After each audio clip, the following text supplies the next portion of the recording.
हिमाचल चुनाव में मतदान के लिए कुछ ही समय बचे हैं, लेकिन आरोप प्रत्यारोप का दौर जारी है। वहीं फतेहपुर विधानसभा सीट से बीजेपी प्रत्याशी राकेश पठानिया ने एएनबी न्यूज के साथ खास बातचीत की है और क्या कुछ कहा है, आइए आपको सुनाते हैं। हिमाचल सरकार से लेकर हिमाचल में बीजेपी संगठन तक उन चेहरों में से एक जहां बीजेपी को, सत्ता को, संगठन को प्रयोग करना होता है तो प्रयोग की गारंटी पूरी होती है कि इन चेहरों को इस्तेमाल करने से कहीं ना कहीं प्रयोग सफल होगा। और उन्हीं चेहरों में से एक राकेश पठानिया इस समय हमारे साथ मौजूद है।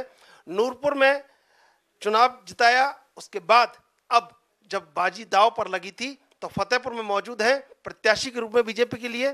कैसे देखते हैं कृपाल परमार की बगावत को और सुजान सिंह पठानिया के प्रति जो सिंपैथी वोट पड़ा था, उनके पुत्र जीते थे और अब प्रयोग के लिए भाजपा ने आपको आगे कर दिया है और भाजपा को कहीं ना कहीं लगता है कि सफलता की गारंटी है राकेश पठानिया।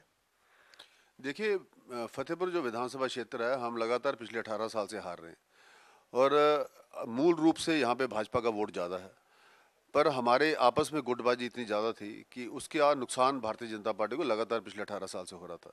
और भवानी को अपने पूज्य पिताजी की श्रद्धांजलि पिछले चुनाव में मिली थी, जो अब की बार नहीं मिलेगी। अब की बार पूरी भारतीय जनता पार्टी इकट्ठी है। हमेशा कोई ना कोई एक ऐसा विरोधी खड़ा हो जाता था। जब कृपाल जी को टिकट मिली तो बलदेव जी खड़े हो गए, बलदेव जी 13,000 वोट ले गए। जब बलदेव जी की बारी आई तो डॉक्टर राजन शांत 13,000 वोट ले गए। उसके पहले जब बलदेव जी खड़े हुए थे, राजन शांत की वाइफ 10,000 वोट लेगी और 3-4 जगह पे हमारा वोट कटता था और उसका नुकसान। अब राजन जी के 4 इलेक्शन हो गए, अब लोग का जिसको कहते हैं कि उनके हाथ खड़े हो गए। और रही बात कृपाल जी की, उसके ऊपर मैं कुछ कमेंट नहीं करना चाहूँगा क्योंकि उसका कोई ज़्यादा असर विधानसभा में कहीं पड़ता नज़र नहीं आ रहा।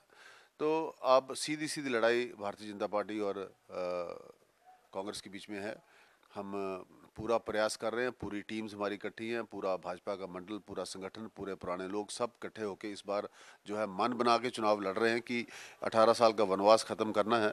और मैं पूर्ण विश्वास के साथ आपको बोल सकता हूँ कि भारतीय जनता पार्टी फतेहपुर का चुनाव जीत रही है। कहीं ना कहीं संगठन को लगता है कि 18 साल में जो नहीं हुआ उसमें सेनापति के रूप में राकेश पठानिया उस करिश्मे को कर दिखाएंगे। देखिए, जिस नेता का बड़ा कद हो उसी के साथ ऐसा प्रयोग किया जा सकता है। हमारे नेतृत्व को ऐसा लगा कि मेरे यहाँ आने से नूरपुर भी आ जाएगी और फतेहपुर भी आ जाएगी, तो एक सीट जो नहीं आ रही थी वो अगर आती है तो उसमें क्या हर्ष है। और मैं समझता हूँ कि आज के दिन में नूरपुर सब डिवीजन हम सारा का सारा जीत रहे हैं।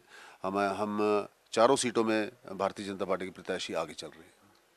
राकेश जी, एक कहावत कही जाती है कि जिसने कांगड़ा को जीत लिया उसने पूरा हिमाचल जीत लिया। क्या लगता है कांगड़ा में?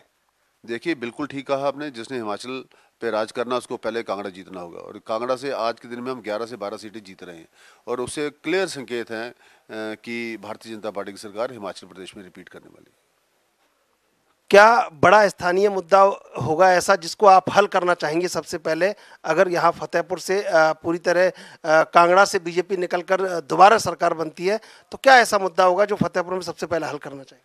देखिए, फतेहपुर 3-4 जोन्स में डिवाइडेड है। अलग हर जोन की अलग अलग प्रॉब्लम्स हैं और कुछ जोन्स में तो इतनी एक्यूट प्रॉब्लम्स हैं कि वहाँ पे सरकार का पूरा पूरा आशीर्वाद की ज़रूरत होगी। तो ऐसे में मुझे लग रहा है कि प्रायोरिटीज़ जो हैं वो कनेक्टिविटी की है, रोड ट्रांसपोर्टेशन की है, हेल्थ की है, एजुकेशन की है, इंफ्रास्ट्रक्चर की है और बहुत सी प्राथमिकताएँ जो हैं खेल को लेकर भी हैं। स्टेडियम्स बड़े अनडेवलप्ड पड़े हुए हैं। पानी की काफ़ी प्रॉब्लम है। जहाँ पे जल जीवन मिशन में काम हुआ है वहाँ पे भी अभी पूरी कनेक्टिविटी पानी की नहीं हुई है और रोड ट्रांसपोर्टेशन जो है, कई गांव ऐसे जहाँ पे कोई बस आती नहीं है। तो बहुत सी प्रॉब्लम्स हैं जी। एक एरिया हमारा एग्रीकल्चर बेस्ड है, एक एरिया हमारा फिशरी बेस्ड है, एक एरिया टूरिज्म बेस्ड है। तो अलग अलग प्रायोरिटीज़ रहेंगी और मैं 5 साल में यहाँ पे काफ़ी कुछ कर सकता हूँ। सत्ता और संगठन ने राकेश पठानिया के रूप में अपने सेनापति को आगे कर दिया है। अब ऐसे में देखना होगा कि कृपाल परमार और भवानी पठानिया से कैसे राकेश पठानिया मोर्चा मार पाएंगे और जनता किसके हक में क्या तय करेगी। कैमरा पर्सन संदीप के साथ मैं चंद्रशेखर, फतेहपुर विधानसभा।